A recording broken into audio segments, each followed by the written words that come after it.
ભગવાન તું મારી વેદના સમજી શકે?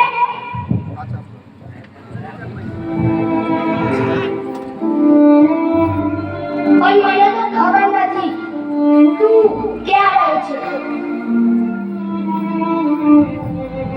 હા, કદાચ મારા પત્ર દ્વારા મારી વેદના તને આવી શકે છે.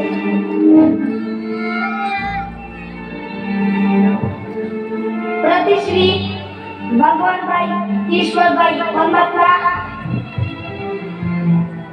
સંચક્રવાળા લોક નળની સામે વાદળની વચ્ચે મુકામ આકાશ. પ્રિય મિત્ર ભગવાન જય ભારત સાથે જણાવવાનું કે હું તારા ભવ્ય મંદિરથી થોડે દૂર આવેલી એક સરકારી શાળાના ચોથા ધોરણમાં ભણું છું.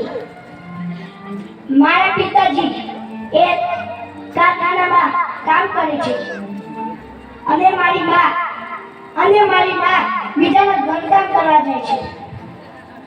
હું શું કામ ભણું છું એની તો મારા મા બાપને ખબર નથી. હા, કદાચ શિષ્યવૃત્તિના પૈસા અને મફત જમવાનું મળે ને એટલે મારા મા બાપ રોજ મને 5 કલાક નિશાળે ધકેલી દે છે. ભગવાન, આજે 2-4 સવાલો પૂછવા હું તને પત્ર લખું છું, કારણ કે મારા સાહેબે કીધું તું સાચી વાતો જરૂર સાંભળે છે.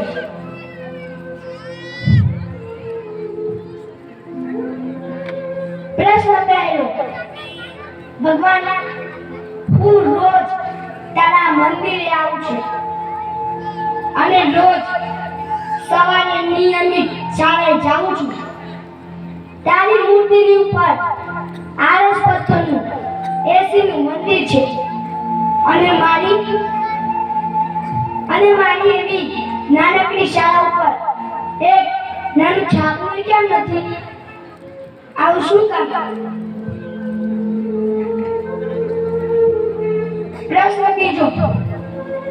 ભગવાન, તને રોજ 32 જાતના પકવાન પીરસાય છે અને તું તો ખાતોય નથી. અને જ્યારે હું દરરોજ મધ્યાહન ભોજનમાં એક મુઠ્ઠી ભાતથી ભૂખ્યો ઘરે જાઉં છું, આવું કેમ? ભગવાન, મારો તને ત્રીજો પ્રશ્ન. ભગવાન, મારી નાની બહેનના કપડા ઉપર કોઈ ઠીકરું મારવાય આવતું નથી ને તારા નવા પતરંગી વાગા. વાહ ભગવાન વાહ! સાચું કહું ને તો હું તને લઈ તારા રોજ નવા કપડા જોવા માટે તારા મંદિરે આવું છું. પ્રશ્ન 4. ભગવાન, તારા જ્યારે ધાર્મિક પ્રસંગ હોય ત્યારે લાખો માણસો તારા મંદિરોમાં સમાતા નથી અને જ્યારે હું 15મી ઓગસ્ટ કે સાંસ્કૃતિક કાર્યક્રમોએ 2 મહિનાથી તૈયાર કરેલું દેશભક્તિ ગીત રજૂ કરું ને તો મારી સામે હોય છે માત્ર મારા શિક્ષકો અને મારા મિત્રો. આવું કેમ?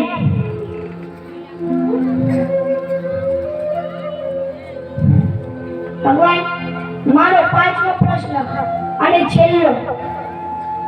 ભગવાન, તને ખોટું લાગે ભલે લાગે, પણ અમારા ગામમાં એક 5 સ્ટાર હોટલ જેવું મંદિર છે અને મારી એવી નાનકડી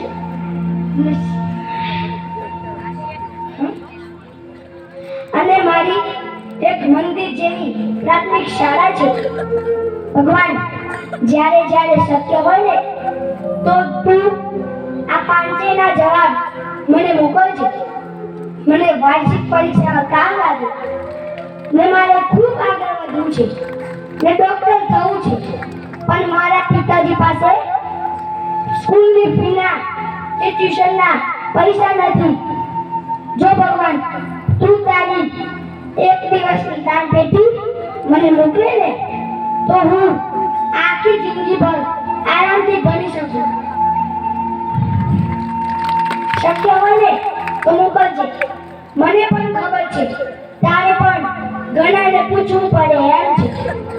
જો તું નહીં મોકલે ને તો મારા પપ્પા મને સામે ચા વાળાની દુકાને 500 રૂપિયાના ભોગે પગાર મને નોકરીએ રાખી દેશે અને હું તારા શ્રીમંત ભક્તોને ચા પીવડાવીશ અને ભગવાન હું તારી સાથે કીર્તન કરી રાખીશ.